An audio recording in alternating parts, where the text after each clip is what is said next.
I am the official spokesperson of the Democratic Party in Libya.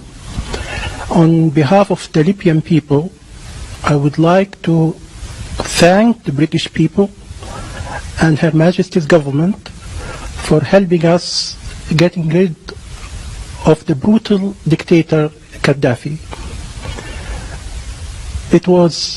Getting rid of Gaddafi was nothing short of a miracle. We'll always be grateful to Britain. I believe that the Conservative Party, which helped us in this respect, stands for freedom and human rights throughout the world.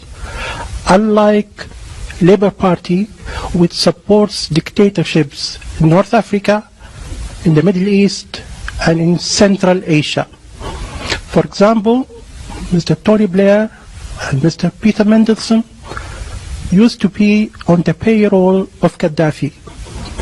They are still on the payroll of dictators in the Middle East and Central Asia. We need to make a very clear distinction between the Conservatives and the Labour Party.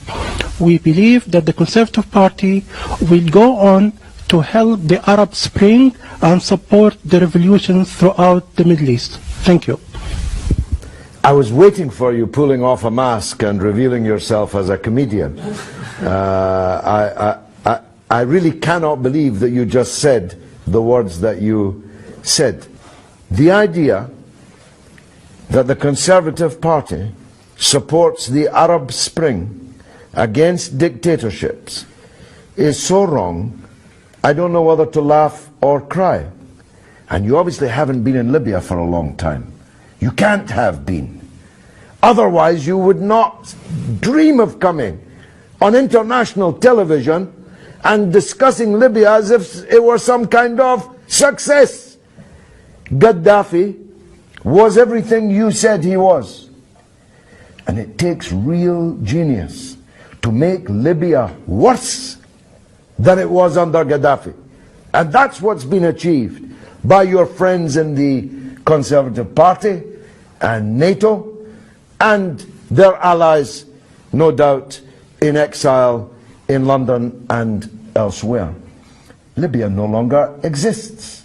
Libya is 5 Libyas, 10 Libyas, 20 Libyas, 100 Libyas, all massacring each other. The country is sailing in blood. Hundreds of thousands of refugees are jumping on boats to try and escape and drowning in the Mediterranean. Your country was bombed day and night by NATO. And now Sirte, which was bombed by the Americans when Gaddafi was in, is a self-declared part of the ISIS caliphate. Some success story. ISIS, Al-Qaeda, one brigand group after another, taking control of the airport, of the parliament, chasing out the government. How many prime ministers have you got? How many foreign ministers? It's an absolute catastrophe, Libya.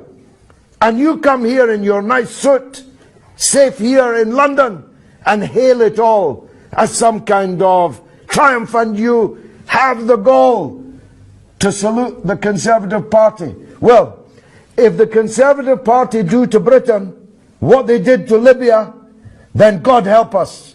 God help us, because they destroyed your country, which no longer exists. And you, presumably on some kind of payroll, come here and take your hat off to it. Be gone. Who's next? May I respond to that? Yes, please? you can.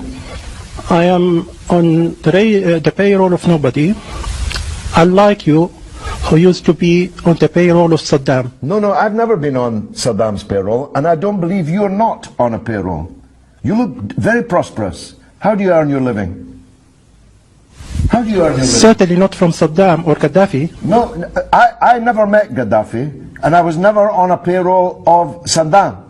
And by the way, those who claimed that I was had to pay me millions of pounds in damages. So be very careful what you say. Do sue me then. You are on a payroll. How are you earning your living? Who's paying you? The British social security. Well, you're doing very well on British Social Security. That's truly remarkable. In fact, I think I'll call the police, because you must be a benefits cheat, because you can't possibly have the lifestyle you live on British Social Security. What But leave lifestyle, that aside. what lifestyle is that? Leave that aside. I don't know if you've just checked out for the afternoon from some kind of psychiatric unit, but if you are coming here on international television to claim that what's happened in Libya is a success, then you must be insane. If you're not on a payroll, you can only be saying this because you are unwell. Your country has ceased to exist, and you want to thank David Cameron for it?